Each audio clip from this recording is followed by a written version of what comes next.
అండి కుమారి శాస్త్ర వంటకాల ఛానల్కి స్వాగతం. అందరూ బాగున్నారా? అందరం బాగోవాలని హనుమంతుడిని ప్రార్థిస్తున్నా. ఈరోజు అయితే మీ ఎదురుకు వచ్చేస్తా మీకు చూపించబోయేది అయితేనండి సాంబార్ అనమాట. అన్ని రకాల కూరగాయలు వేసుకుని మనం ఇలా సాంబార్ పెట్టుకుందామండి. చాలా మంచిది ఆరోగ్యానికి. ఒక్కో రకం తింటుంటాం, పిల్లలు కూడా ఒక్కో రకం తినకుండా ఉంటుంటారు చూడండి. అలాంటప్పుడు కూడా ఈ ఎన్ని రకాలు వేసి సాంబార్ పెట్టడం వల్ల వాళ్ళకు కూడా ఎనర్జీ ఫుడ్, అలాగే డైట్ చేసే వాళ్ళకి కూడా మనం అప్పుడప్పుడు కూడా ఇలాగ సాంబార్ అన్ని రకాలు వేసుకుని పెట్టుకుంటే చాలా బాగుంటుంది. కావాల్సిన పదార్థాలు తయారు చేసే విధానం చూపిస్తాను మీకు చూడండి. సాంబార్కి అయితే మనం మెయిన్ కందిపప్పు అయితే మంచి టేస్ట్ వస్తుంది అనమాట. నేనైతే ఒక చిన్న గ్లాసుడు పప్పు వేసుకున్నాను. ఒక నలుగురికి మనకు ఒక ఐదుగురికి చక్కగా మంచిగా సరిపోద్ది అనమాట. ఒక చిన్న గ్లాసుడు పప్పు. దీనికి కావాల్సిన పదార్థాలు మనం వేసుకుంటే కూరగాయలు అన్నీ చూస్తున్నాను. గుమ్మడికాయ, అలాగే మామిడికాయ, టమాటాలు, బెండకాయలు, క్యారెట్, అలాగే ఒక నిమ్మకాయ సైజ్ అంత. టేస్ట్ కోసం కొంచెం చింతపండు కూడా వేసుకుంటే బాగుంటుంది. ఒక 4 పచ్చిమిరపకాయలు, కరివేపాకు అనమాట అండి. కరివేపాకు మెయిన్ బాగుంటుంది అనమాట. మాసెట్టే మంచి ఫ్రెష్గా బాగుంది, చూసారా నిగనిగలాడుతా ఇది. అలాగే మనకి ములక్కాయలు లేవని అనుకోకుండా ఇదిగో ములగాకండి, మాసెట్టిది లేత ఆకు కోసుకొచ్చానమాట నేను. చాలా బాగుంటుంది మనకి. మసాలా పౌడర్ అనమాట, సాంబార్ మసాలా పౌడర్. అలాగే దీనికి కావాల్సింది లాస్ట్లోకి మనం ఇంగువ, మంచి టేస్ట్ వస్తుంది అనమాట. ఇంగువ కూడా ఉండాలి.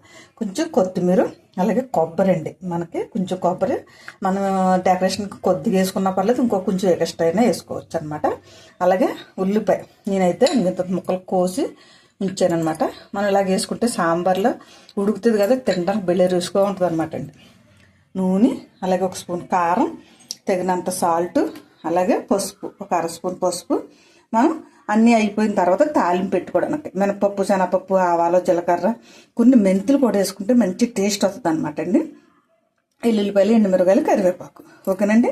మనకు కావాల్సిన పదార్థాలు ఒకసారి అయితే తయారు చేసే విధానం చూపిస్తాను చూడండి. మంచి కలర్ఫుల్గా ఉంటుంది చూడండి. మన కంటికే మంచిగా తినాలనిపించేలా ఉంది చూడండి, గ్రీను రెడ్. ఓకేనండి. ఈసారి తయారు చేసే విధానం చూపిస్తాను చూడండి. క్యారెట్, బెండకాయలు అవి మనం రెడీ చేసేసుకుందాం.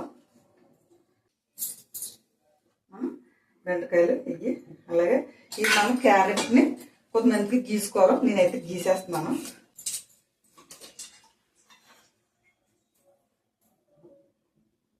వీటిని మరీ పలసగా కాకుండా చక్కగా కొంచెం ముక్కల కింద ఉండేలాగా. ఎందుకంటే మనం ఇప్పుడు ఇది కుక్కర్లో పెట్టేద్దాం, ఎందుకంటే విజిల్ వస్తాయి కాబట్టి అన్ని చక్కగా ఉడికి బాగుంటాయి అనమాట. మనకి ఇలాగైతే తినడానికి కూడా బాగుంటుంది.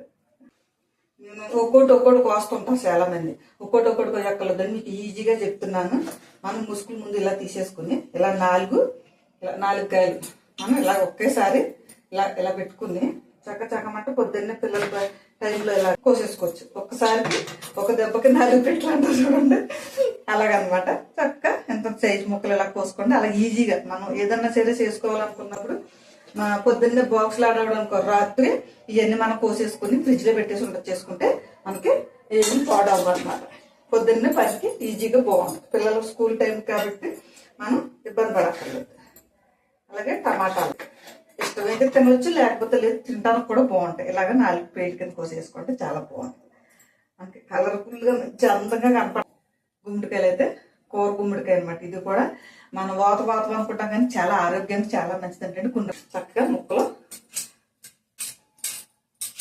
ఇలాగ గీసుకునేది ఉంటే మనకి పని సులువు అయిపోద్ది అనమాట. మనం చాకుతో తీయాలంటే కొంచెం టైం ఇలాగ టైం పడితే తొందరగా తెగదు. ఇదైతే చక్కమంట మనకి తెగిపోద్ది అనమాట. పొద్దున్న పిల్లల స్కూల్ టైంకి కొన్ని వస్తువులు మనకు ఇంపార్టెంట్ అండి. ఆ వస్తువులు పెట్టి పని అవుతుంది. ఎలా కొయ్యలు మీకు చూపిస్తున్నాను చూడండి. వెనకాల నుంచి కాయంత ఇలాగ ఉంది కదా, వెనకాల నుంచి ఇలాగ కొంచెం పెద్ద సైజు ముక్కల కింద ఇలాగ వచ్చేలాగా మనం కట్ చేసుకుంటే సాంబార్ని పెట్టి పప్పుని పెట్టి మనం చూసుకుని వేసుకోవాలి. ఎందుకంటే టమాటా వేస్తున్నాం, అలాగే మామిడికాయ. ఇదైతే మనకి నేనైతే సరిపోద్ది అనుకుంటున్నాను. ఒక పావంతు వచ్చేసి 3/4 చేసేస్తాను. ఎందుకంటే కొద్దిగా నిమ్మకాయ సైజ్ అంతా ఇదంతా తీసేది ఈ ఎదరితే కొంచెం ఉంటుంది. అంతే ఒక నిమ్మకాయ సైజ్ అంతా చింతపండు కూడా వేసుకుంటే చాలా బాగుంటుంది. మన కలర్ మారిపోద్దని మానేయద్దు. చింతపండు వేసుకుంటే మంచి టేస్ట్ వస్తుంది అనమాట. పచ్చిమిరపకాయలు కోసుకొచ్చాను అనమాట అండి. ములక్కాయలు లేవు, అలాగే ములగాకు కూడా చాలా మంచిది అనమాట. చిన్న ముక్కలు కానీ కట్ చేసి వేసేసుకున్నాం అనుకో, ఇంకా పిల్లల అయితే తీయరు కదా, ఏరటానికి ఏం అవకాశం ఉంటుందండి. అప్పుడు అన్నంలో కలిపేసుకుని తినేస్తారనమాట. ఇక్కడ పోసుకున్నాం. మనకి ఎందుకంటే విజలు వచ్చి మనకి అన్ని అవిటప్పటికి ఒక గ్లాస్ నీళ్ళు అయితే బాగుంటాయి. వచ్చిన తర్వాత మనకి కూరగాయలన్నీ 3 విజలతో ఉడికిపోతాయి.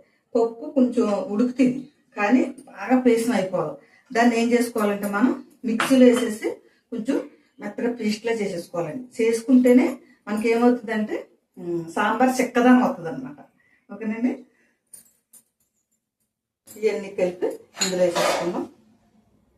కరివేపాకు తినడానికి బాగుంటుంది అనమాట.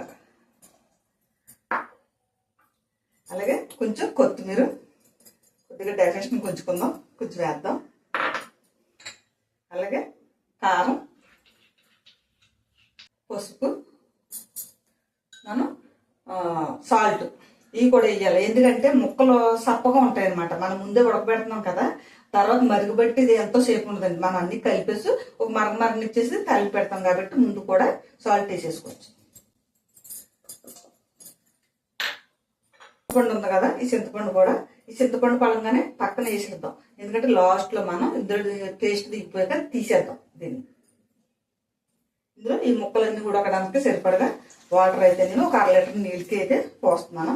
ఎందుకంటే మనం పప్పు ఉడికిన తర్వాత దాంట్లో వాటర్ పోసి మనం మిక్సీ చేయాలి. దాని మీద మనకి అప్పుడు తర్వాత ఎంత పడింది చూసుకుందాం. మరి ఇప్పుడు ఎక్కువ పోసేస్తే ఎక్కువ పలసదాన్ని వచ్చేది, లేదంటే ముక్కలకున్న టేస్ట్ అంతా నెలలో దీపద్దు. నీళ్ళు పక్క తీసేస్తే బాగోదు. అలాగని అన్ని కలిపి పెట్టేసుకుంటే పలసన అయిపోద్ది. మన చిన్ని లాజిక్లు కాడ తేడాలు వస్తుంటాయి అనమాట. ఇప్పుడైతే మనకి ఇవన్నీ రెడీ చేసేసుకున్నాం కదా, ఇందులో కూడా వాటర్ పోసేసుకున్నాం. అన్ని రకాలు వేసేసుకున్నాం. ఇందులోని వాటర్ పోసుకున్నాం. ఈసారి అయితే మనం ఇలా పెట్టేసుకున్నాం. స్టాండ్ ఒకటి ఉంది నాకు. స్టాండ్లోనే 2 ఒకేసారి అయిపోతాయి అన్నమాట. మనకి ఇలా స్టాండ్, మీకు ఇలాంటి కుక్కర్ ఉంటే చక్కగా స్టాండ్ తెచ్చుకుంటే పొద్దున్నే పిల్లల స్కూల్ ఆడవాళ్ళు మనకి 2-3 చెయ్యాలంటే ఇబ్బంది అవుతుంటుంది. ఒక్కొక్కసారి అన్నం పప్పు కూడా పెట్టేసుకోవచ్చు, లేదంటే బంగాళదుంపలు ఉడకేసుకోవచ్చు, గుడ్లు ఉడకేసుకోవచ్చు. ఇలా స్టాండ్ ఉంటే 2 రకాలు కూడా సులువుగా ఈజీగా అవుతాయి అనమాట. మనం ఇందులో వాటర్ పోసి పెట్టుకున్నాం కదా, ఈసారి ఇందులో పెట్టేసుకుందాం.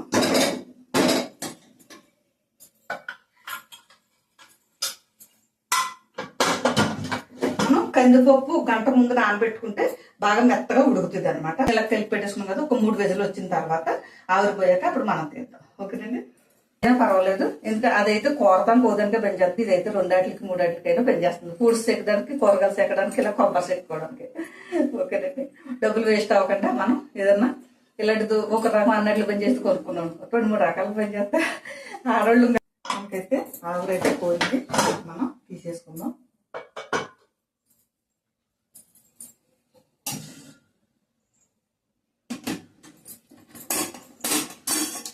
పిల్లల టైంలో ఇలాంటి కుక్కర్ బాగా పనిచేస్తారు అంట. అర్జెంట్గా చుట్టాలు వచ్చినప్పుడైనా. మనకైతే పప్పు అయితే చల్లారిపోయింది. ఈసారి అయితే మనం మిక్సీ గిన్నెలో వేసేసుకుని కొద్దిగా మనకి మెత్తగా పేస్ట్ లాగా కొట్టి తెచ్చేసుకుందాం.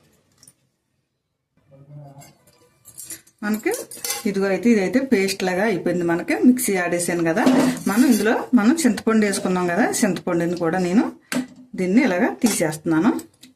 మనం అలాగే కరివేపాకు వీటి పలంగా వేసుకున్నాం కదా, ఇవి కూడా మనం ఇందులో కొద్దిగా వాటర్ పోసుకుంటున్నాం అనమాట. ఏంటంటే ఇది మనకి చూసుకుని చిక్కగా ఉందా పలచగా ఉందా, మనం ఎలా కావాలితే అలాగా మనం ఇలాగా చూసారు చిక్కగా బాగుంది. మనకి మరీ పలసగా కాకుండా మరీ చిక్క కాకుండా. ఎందుకంటే మనకి ఏదన్నా ఇందులో ఇడ్లీలు కానీ దోశలకు కానీ మనం కూడా వేసుకుని తినడానికి బాగుంటుంది అనమాట. దీన్ని మనం కొద్దిసేపు మరగనిచ్చి తాలింపు పెట్టేసుకుందాం.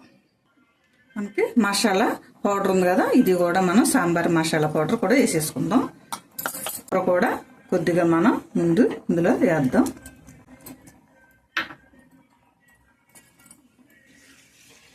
ఈసారి మూత పెట్టేసి మరగనిద్దాం. మనకైతే సాంబార్ అయితే మరుగుతుంది కదా, ఎందుకంటే మనం అన్ని ఉడకబెట్టేసుకున్నాయి మరగబెట్టుకున్నాయి అంటే కొద్దిగా మళ్ళీ వాటర్ వేసుకు వెళ్ళిపోయాం కదా, మనకి మళ్ళీ సాంబార్ ఎమ్మంటే పోడవకుండా ఉంటుంది అనమాట. ఒక మరగనిచ్చుకుంటే మరుగెట్టింది కదా, ఈ లోపల మనం తాలింపు కూడా పెట్టేసుకుందాం. మన పప్పు, శనగపప్పు, ఆవాలు, జీలకర్ర, అలాగే ఎల్లుల్లిపాయలు ఇవన్నీ మీకు చూపించాను కదా. ఇప్పుడు ఇవన్నీ వేసి తాలింపు పెట్టుకుందాం. ఇందులో మనం కొద్దిగా మెంతులు కూడా వేసుకుంటే మంచి టేస్ట్ వస్తుంది అన్నమాట.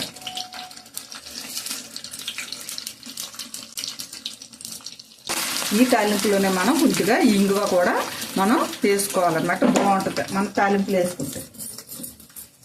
తాలింపు అయితే వేగిపోయింది.